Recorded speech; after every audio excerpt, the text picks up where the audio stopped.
ককাই হতৈ অনা অসমীয়া কেলৈনো বেচিলি আমাৰ অসমীয়াৰ মাটি ভাই ভাই বুলি চপালি কাল নিজেই খান্দি ললি জখিনীৰ খাল। অসমীয়া মানুহৰ অন্তৰবিলাক একেবাৰে কোমল। আমি সকলোকে নিজৰ ভাই ভাই বুলি ভাবিলোঁ, কাষলৈ চপাই আনিলোঁ, কিন্তু এতিয়া আমি নিজকে জখিনী খাল খান্দি লোৱা নিচিনা হ'ল। এতিয়া আমাৰ ওপৰতে দাদাগিৰি।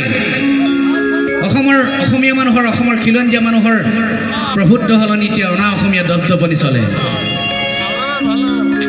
সেইকাৰণে মই লিখিছিলোঁ, ভাই ভাই বুলি চপালি কাল কেলৈ খান্দি ললি জখিনীৰ খাল। উত্তৰ পূৰ্বাঞ্চলৰ অৰুণাচল, মেঘালয়, মিজোৰাম, ত্ৰিপুৰা, নাগালেণ্ড, মণিপুৰ, উত্তৰ পূৰ্বাঞ্চলৰ আটাইখন ৰাজ্যতে ভূমি অধিকাৰ আছে। তাত কোনো অনা অসমীয়াই, তাত কোনো বহিৰাগতই মাটি বেচা কিনা কৰিব নোৱাৰে। কিন্তু কেৱল এখনেই ৰাজ্য অসম, কেৱল এখনেই ৰাজ্য অসম, যিখন ৰাজ্যত বিদেশী স্বদেশী সকলোৱে মাটি বেচা কিনা কৰি আছে। ইয়াত খিলঞ্জীয়া অসমীয়া, খিলঞ্জীয়া ভূমিপুত্ৰসকলৰ প্ৰভুত্ব সলনি অনা অসমীয়া দপদপনি চলে। ওলাবনে কোনোবা অসমীয়া ইয়াৰ সমাধানৰ সূত্ৰ উলিয়াবলৈ? ওলাবনে কোনোবা বীৰ লাচিত নতুবা কোনো বীৰ চিলাৰায়? দেশ যায় যায়, জাতি যায় যায়, ভাষা যায় যায়, অসমতে অসমীয়াৰ আজি এনুৱা বিলায়। দুখটো কাৰ? সেই হাতাম পুৰুষীয়া মাটিবিলাক কিয় বেছি দিয়া হৈছে আমাৰ অসমীয়া মানুহে বেলেগক? শস্য চামলা গছে বনে ভৰা অসমৰ সেউজী মাটি, হেনো মাটি দৰাত আজি চোন হলে গৈ অনা অসমীয়াৰ ভেটি। শস্য শ্যামলা গছে বনে ভৰা আমাৰ অসমীয়াৰ মাটি,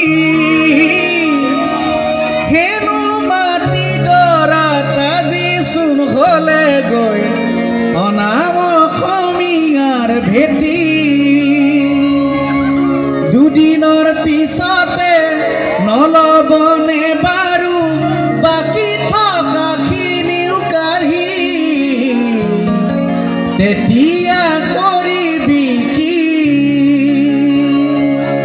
ভাই হতৈ ককাই হতৈ ঘৰ ঘেৰুৱালি, বাৰী ঘেৰুৱালি, আৰু ঘেৰুৱাবি জাতি।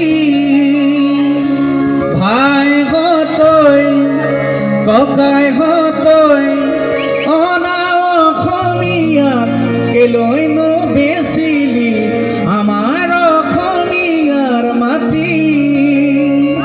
ভাই ভাই বুলি চপালি কাল নিজেই খান্দি ললি জখিনীৰ খাল।